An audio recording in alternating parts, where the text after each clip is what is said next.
Uiteindelik, 6 April 1988, die begin. Verslae, verwese alleen, vergete in die hospitaalse gang. My gedagtes maal kolk in die dieptes van my denke. Is daar sin? God alleen weet, die onsekerheid, die eindelose bang. Here, waar is U? Kan U my dan nie hoor? Praat met my, Here. Wat is tog U wil? Gaan U haar opeis?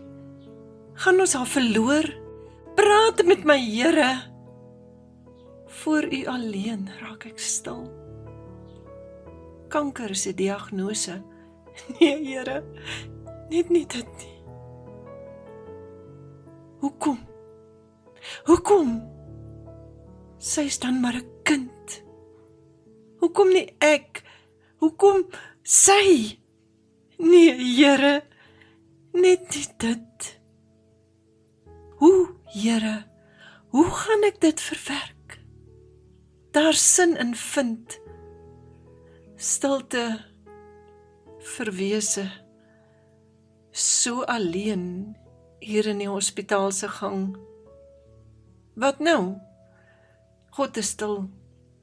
Ek is moeg, wil nie meer beklei.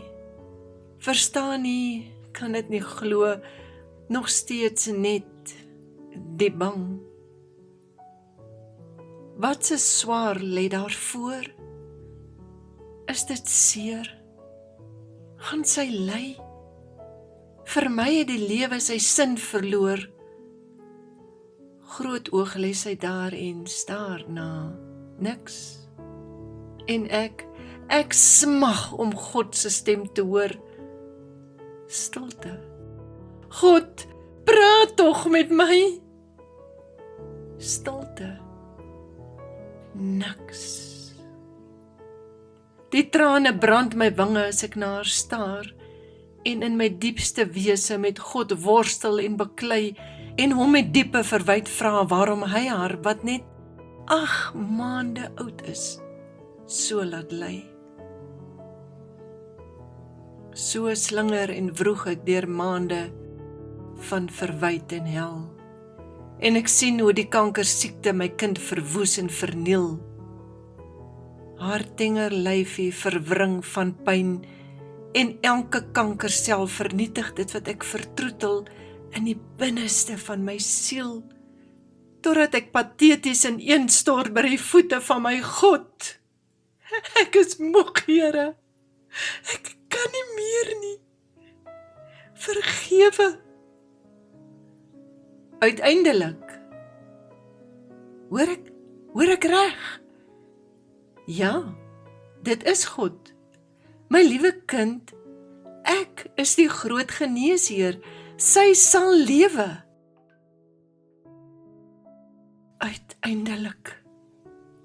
Uiteindelik kom die genesing ook vir my. Die warm heling van my geskeurde siel vloei dankbaar deur my eens verwronge gees. En sy wat eens so vol seer was, so ontsettend verniel, lewe met oë wat straal van sy liefde en genade. En met skaamte wyk die verwyd en ongeloof in my hart. Vergewe, Here, ek is so jammer en mag ek vra dat U na al die genesing ons steeds sal dra?